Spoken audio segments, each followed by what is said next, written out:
Question 14. A quadratic function f of x is equal to ax squared plus bx is represented by the mapping diagram below. So basically, when we put minus 1 in for x here, this equation pops out minus 4. And when you put 1 into that equation, it pops out 8. So it's like a number machine changing the numbers. So when it says use the mapping diagram to write down two equations in terms of a and b, I'm going to use these two numbers over here because both of them are positive, and so I'm going to put those in. So f of 1 would equal a 1 squared plus b times 1, and that's equals to 8. So we're going to get a plus b is equal to 8. That's the one equation. And then for the second one, I would have f of 2 is equal to a 2 squared plus b times 2, and that's equal to 20. So that's going to equal 4a, because 2 squared is obviously 4, plus 2b is equal to 20, and that would be my second equation. So those will be two equations.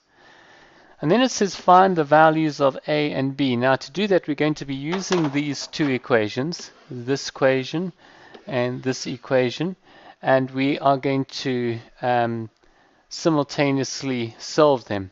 So if I've got 4a plus 2b is equal to 20, now the easiest way to do this is I'm going to multiply this equation by 2, and the reason for that is that I would then have a 2b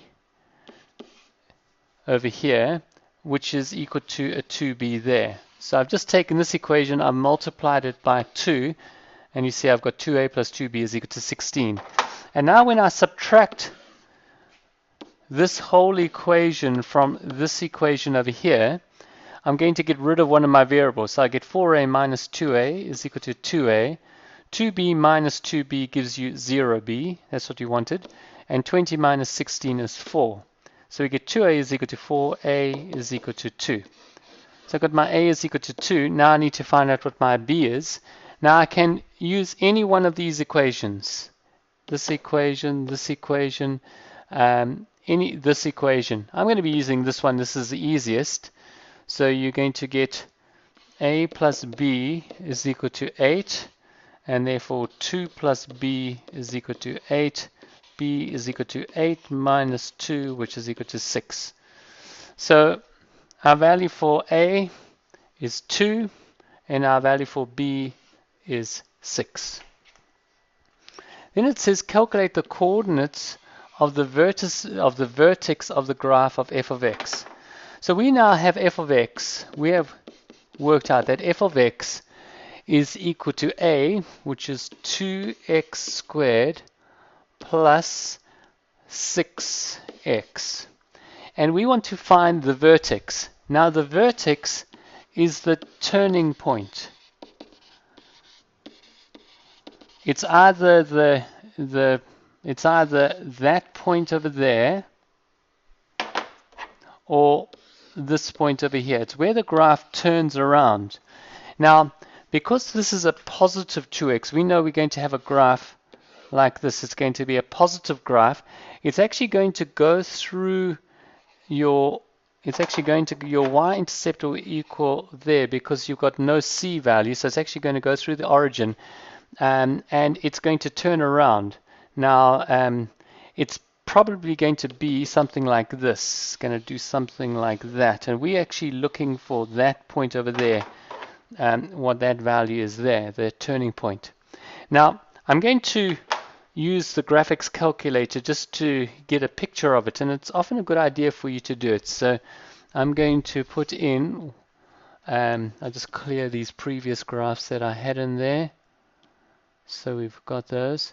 So I'm looking at f of x is equal to 2x squared plus 6x. I'm going to be looking at that.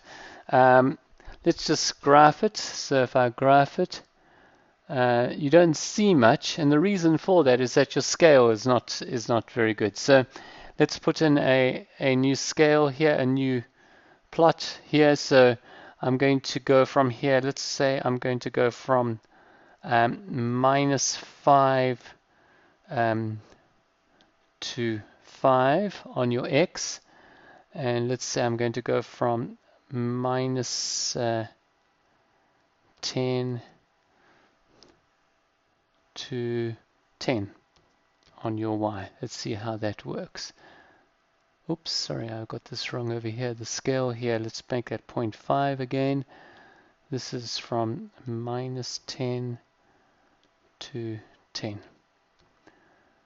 Okay, and let's have a look at that. Let's draw that. And there is our graph. Now, as you can see here, this point over here is your turning point. That is your turning point over there. We can actually just trace it. So I can push trace, and I can go down until I'm at my lowest point, and that will give you a good idea of what it is.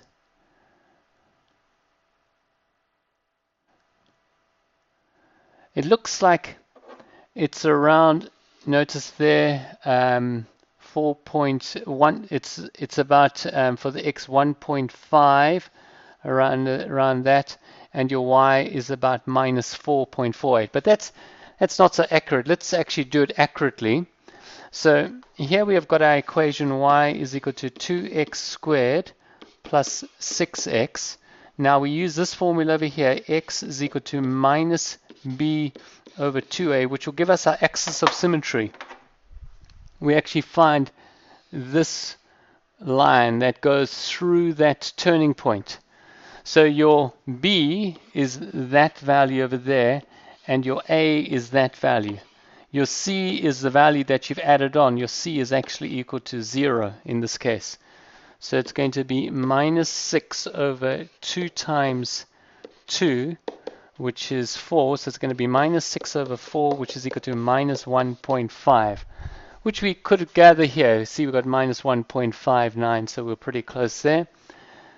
And once we've got that, then we take that value and we put it back into here, in for x here, and we work out what our y value is. So it's going to be y is going to be 1.5 squared, but it's minus plus 6 times -1.5. All right, so when we work out this actually works out to be, it's close to, we could say it's probably going to be -4.5. -4.5, let's check it out. 1.5 squared is going to be 2.25, and times that's going to be 4.5, it's going to be 4.5, and 6 times 1.5 is actually equal to -9, because there's a minus sign there, and when we subtract that, we get -4.5, and that is our vertex. So we'd have here our vertex. We'd write this as -1.5 and -4.5 in our coordinates.